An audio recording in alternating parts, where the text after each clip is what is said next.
this. And one thing while I'm on your show, as long as Putin now is not exactly a fan of our country, let him explain because Chris Wallace wouldn't let me ask the question. Why did the mayor of Moscow's wife give the Bidens, both of them, $3.5 million for them? That's a lot of money. She gave him $3.5 million. So now I would think Putin would know the answer to that. I think he should release it. I think we should know that answer.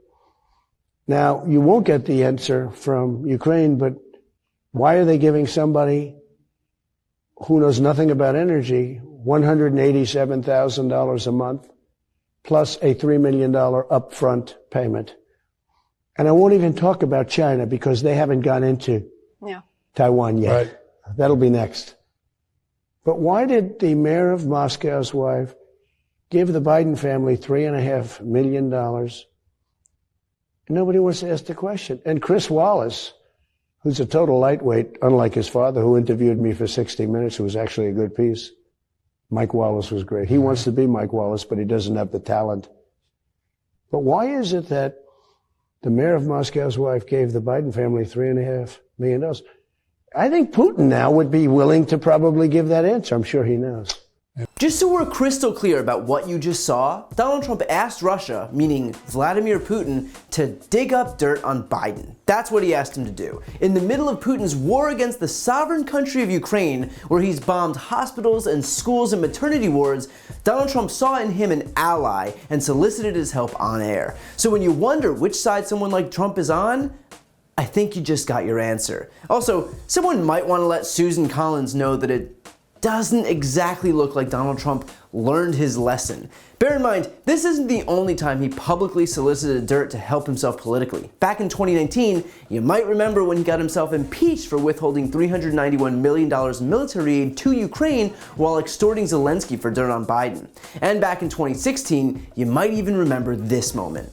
Russia, if you're listening, I hope you're able to find the 30,000 emails that are missing.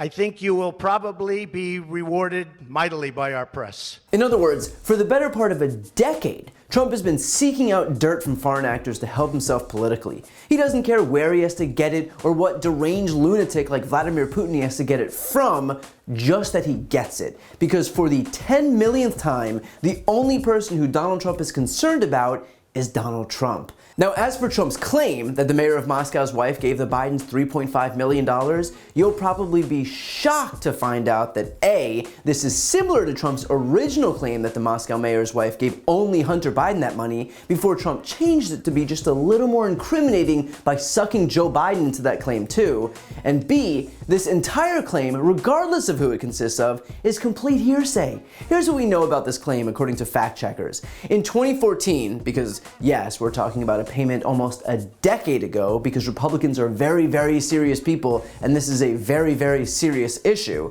In 2014, according to an investigation by Senate Republicans, the wife of the former mayor of Moscow sent $3.5 million to a firm called Rosemont Seneca Thornton for a consultancy agreement. There was no further information about the payment.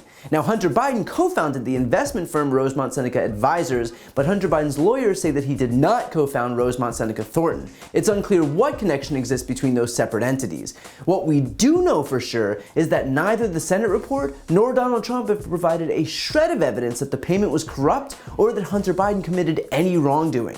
But for Republicans, that's actually an advantage because the vagueness is the point. It allows them to pose all the conspiracy theories they can conjure up. This way, Tucker Carlson and the rest of the GOP can do their whole shtick of just asking questions. They're not interested in any definitive facts, but they are interested in being able to cook up the most batshit crazy conspiracy theories because they know they can convince their entirely gullible audience to believe anything. Remember, these are the people who were fed the lie that Hugo Chavez, who is dead, was somehow involved in stealing the election away from Donald Trump. In other words, Republicans know that their followers are little more than marks and fully capable of being exploited. The whole Hunter Biden's payment story allows them to do exactly that. What should concern you, frankly, is less about some payment from a decade ago that Republicans can't even explain, but rather the fact that the leader of the Republican Party has decided that for his bedfellow, he's chosen Vladimir Putin, the most hated tyrant in the world. And if there was any doubt about whether his affection for the Kremlin was mutual, you might want to watch this. Нам, нашему народу, пришло время призвать народ Соединенных Штатов сменить режим в США досрочно и снова помочь нашему партнеру Трампу стать президентом. Maybe it's just me, but the open friendship between a totalitarian dictator and the leader of a major political party in the United States, a party that somehow considers itself defenders of democracy, no less, is the part that concerns me here. And if you're more worried about some arbitrary payment from a decade ago that you can't even explain, then congratulations, you've just found yourself repeating Russian propaganda. To see more videos like this, click the subscribe button right here on this screen. And if you want to support my work, subscribe to my podcast, No Lie with Brian Tyler Cohen. I cover the most important stories each week, and my guest is always one of the top political figures, including Vice President Kamala Harris, Jen Psaki, Elizabeth Warren, Pete Buttigieg, Nancy Pelosi, Katie Porter, Cory Booker, and so many more. The podcast link is also right here on this screen, so give it a listen and subscribe on Apple Podcasts, Spotify, or wherever you listen to podcasts.